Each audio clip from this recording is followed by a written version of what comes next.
A random sample of 1,588 undergraduates enrolled in a management ethics course was asked to respond on a scale from 1, strongly disagree, to 7, strongly agree, to the proposition that senior corporate executives are interested in social justice.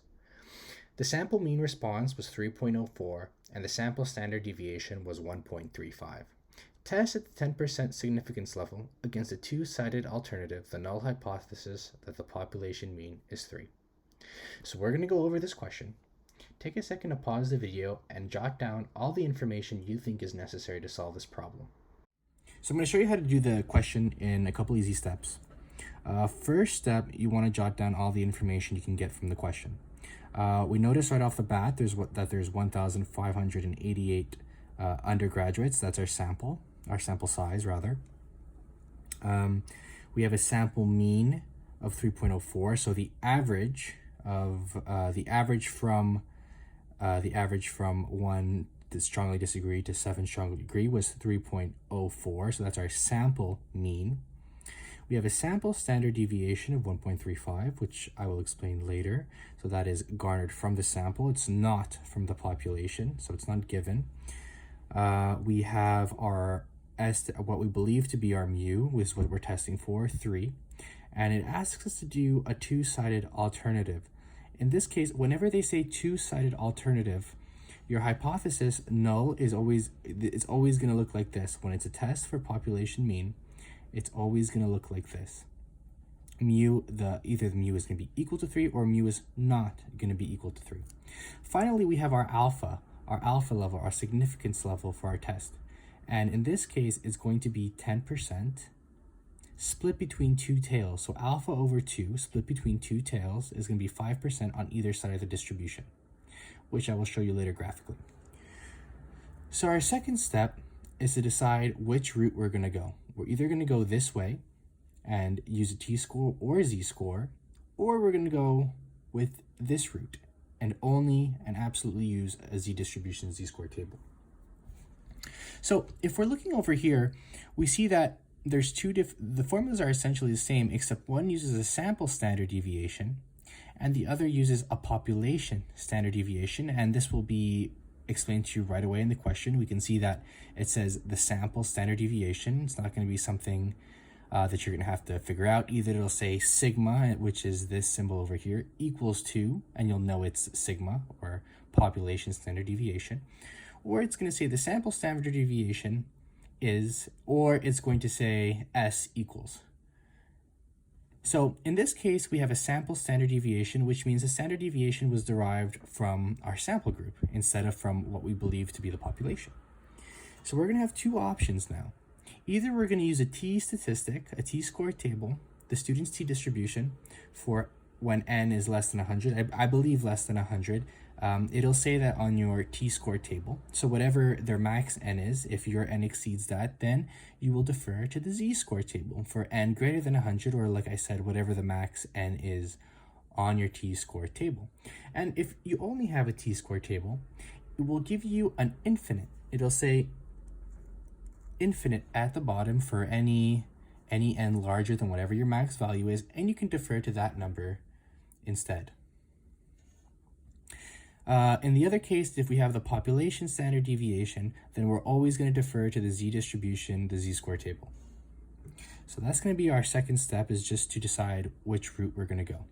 Now we have a sample standard deviation, so we know we're going to go here, and we have an n greater than 100, so we know we're going to use the z-score for this problem.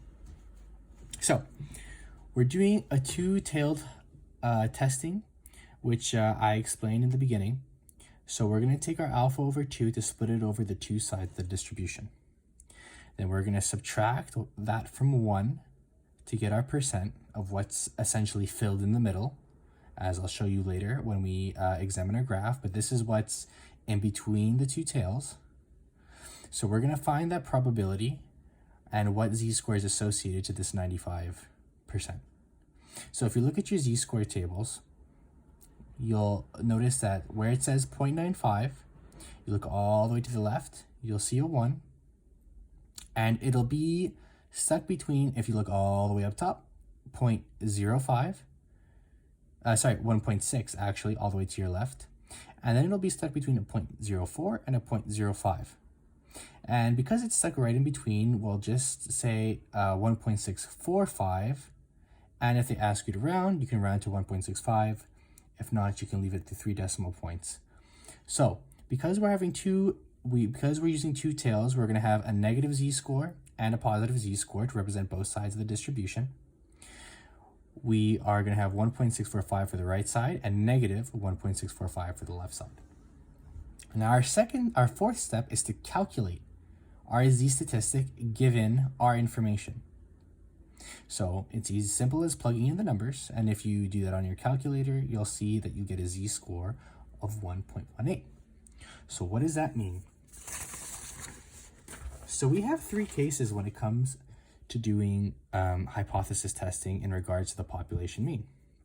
We have case 1, where we're only doing a one tail test, in which case our z statistic, which is depicted here on the left side, is greater than z. So we reject the null hypothesis if our z statistic, which is indicated on the left side, is greater than our z score given by the alpha significance.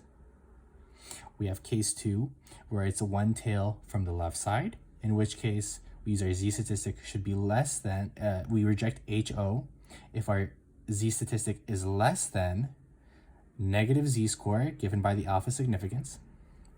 And our third test, when 2 tails. And it's only a matter of using the first test and the second test, the first case and the second case together. So if our z statistic is less than negative z, we reject, or if our z statistic is greater than negative z, we reject.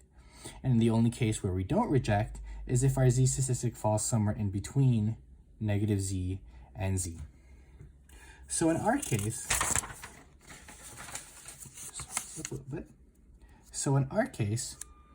we can see the regions here and depicted by our z-scores. So the center of every distribution is going to be what we hypothesize to be the mean, in this case 3, and it's going to have a z-score always associated with 0 right down the middle.